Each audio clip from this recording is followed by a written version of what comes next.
Hi, welcome back to the channel. Today's guitar tutorial is on Bossa Bacana, which is my latest bossa nova that I wrote for intermediate players. It has a bit of a Jobim feel, Antonio Carlos Jobim, sort of Brazilian bossa nova feel, quite a light and fun piece in E major. Of course, if you're an LGM member, which you can join at the link below, you can get access to the sheet music and also the sound slice, which helps you learn the piece a lot quicker. So maybe head over there if you're interested in doing that. Otherwise, let's get stuck in.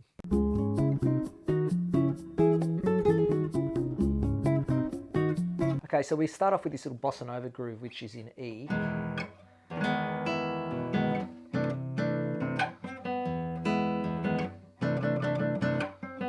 Okay, so we have an E major 7 chord. I really like this, the voicing of this chord. It's got a D sharp there.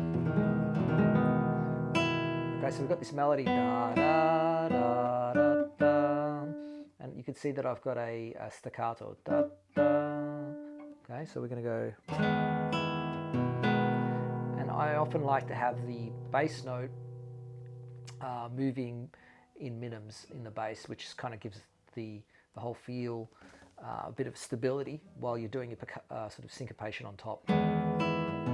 The second chord is, it's a C6-9 chord. Got the 9th and the 6th like that, and then I'm going to play CB like that. But you can also go,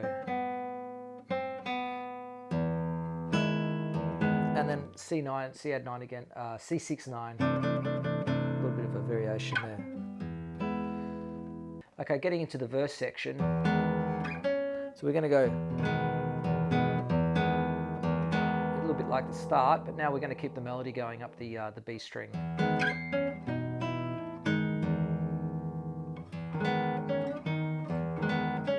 So I'm going to go C sharp on with the 4th finger and then slide across, and then we've got the bass note. Feels a little weird at the start, but it's not that difficult. Like that. Right, and then now I've got the full chord there, but you can just play the top C sharp if you want.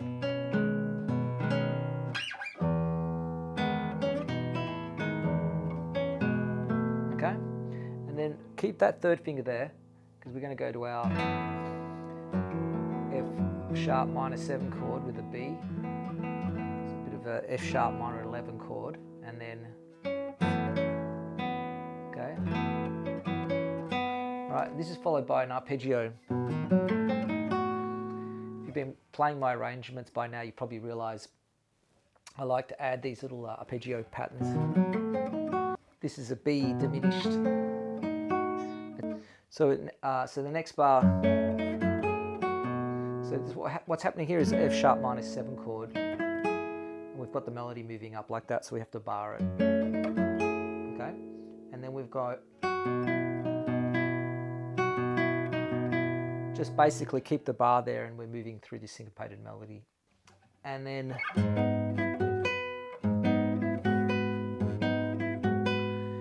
moving up to G sharp minor 7. And a little bit of a stretch here because we have to play the 7th fret on both of these notes. And then we go C sharp minor. Then we move to an A minor in 5th position, and then we move to back to our C shape, C major 7, and then so what we're going to do here is so back to our E, basically arpeggio, and then C sharp 9, and then down to F sharp minor 7. That basically completes the verse, and then we can go back. Okay, that would be a return to the start. But in the second section, we're just going to keep going. So this time we're going to continue on. Now, second section we do an E major 7 chord, and then this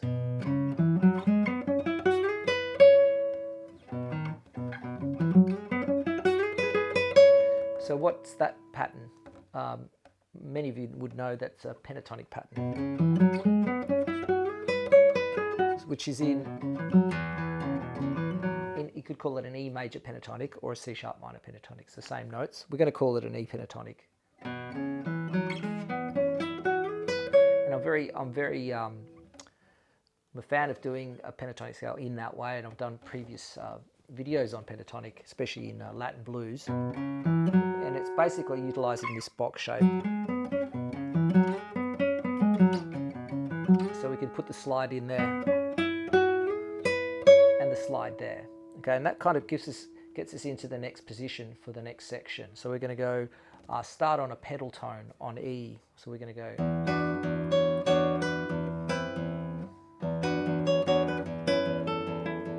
Okay, so we got, which is an E9, and then to an A, E9 to A with a pedal tone E, and then A minor, so we just take that 6th fret to a 5th fret,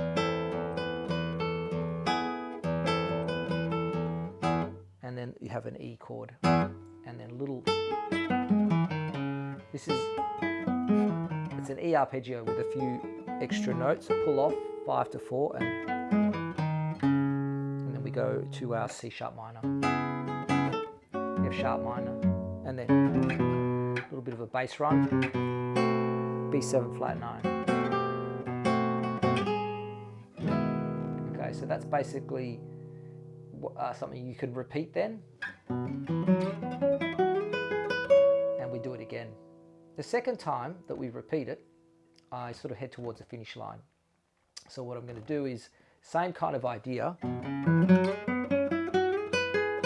So we're going to go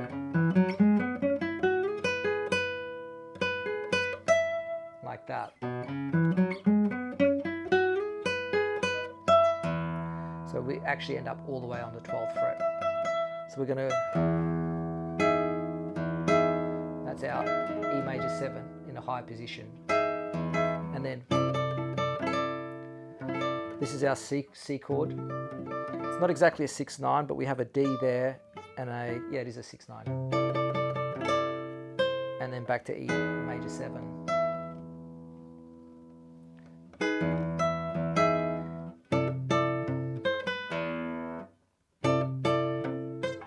And just you can loop that as long as you want.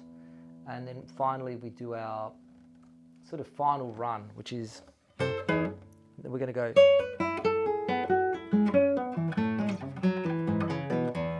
And I just really love this run, which starts on, which is a 9/7 C sharp B, 5/4, and after each of the pull off, you do an open string. First string 5/4, second string 7/5. In this case, a G sharp, and then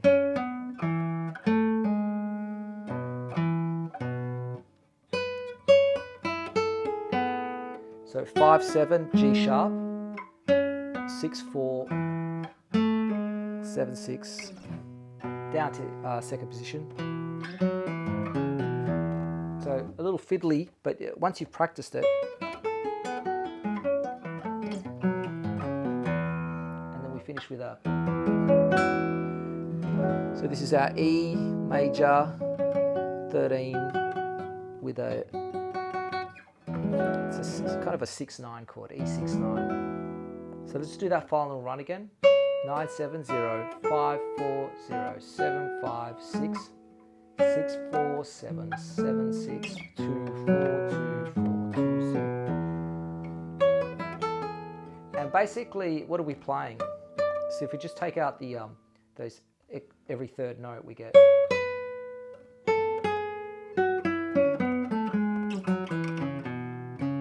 And that's basically our pentatonic scale. So it's basically a pentatonic interweaved into this little run.